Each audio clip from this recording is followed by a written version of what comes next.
Саламатсыздарбы? Бекмамат Осмонов атындагы Жалал Абад мамлекеттик университетинин Жалал Абад коллежинин адам жана коом сабагынын окутуучусу Калчакеева Айда Эжекейге Б219 тайпасынын студенти Эмилбек Кызылгизадан кайтарым байланыш. Тема акча. Акча тарыхы абдан кызыктуу. Биринчи акча байыркы заманда эле пайда болуп, биздин заманга чейин келди. Акча үчүн согуштар, революциялар, өкмөт жана башчылардын алмашуулары болуп турган. Акча тарыхтын кыймылдаткыч күчү же анын ролун сатып алуу мүмкүнчүлүгү бар. Байыркы мезгилдерде акчанын башаты байыркы уруулар жашаган мезгилден башталат. Бирок ал кездеги акчалар азыркы акчалардан бир кыйла айырмаланышат. Ал кездеги акчалар акча эмес, көбүнчө алмаштыруучу каражаттар болчу. Мисалы, мал баккан адамдар акча катары мал мүлктү колдонушкан. Көлдө жашаган адамдар балыкты колдонушкан. Балыкты сүттүккө, этке, нанга алмаштырышкан. Мексикада акча катары какао бурчактары саналчу. Канада жана Аляскада жана Сибирде жаныбарлардын терилери колдонулган.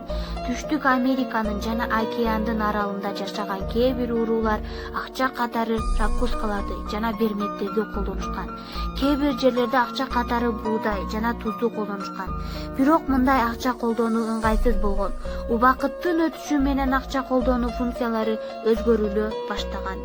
Бүткүл дүйнөдө акча жасоодо негизги материал катары пахтаны колдонушат.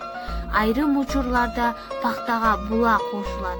Мисалы, кыргыз сому, казак теңгеси жана евро 100% пахтадан. Ал эми орус рубли жана АКШ доллары 75% пахта, 25% буладан жасалат. Акча жасоодо атайын акча үчүн кагаз, боек жана коргоочу лак колдонулат. Жогоруда айтылгандай 75% пахта жана 25% була эң бышык кагаз болуп эсептелинет. Мисалы, акча тең ортосунан 5000 жолу бүктөлгөндө гана жараксыз абалга келиши ыктымал. Акчадагы боектор дагы өзгөчө касиеттери бар. Кир жуучу айна, самын, суу жана айрым кислоталарга былк этпей туруштук бере алат. Кирдеп калбаш үчүн атайын лак колдонулат. Кагаз акчалар 910-жылы Кытайда биринчи жолу пайда болгон. Россияга болсо 769-жылы Екатерина II мезгилинде киргизилген. Көңүл бурганыңыздар үчүн чоң рахмат.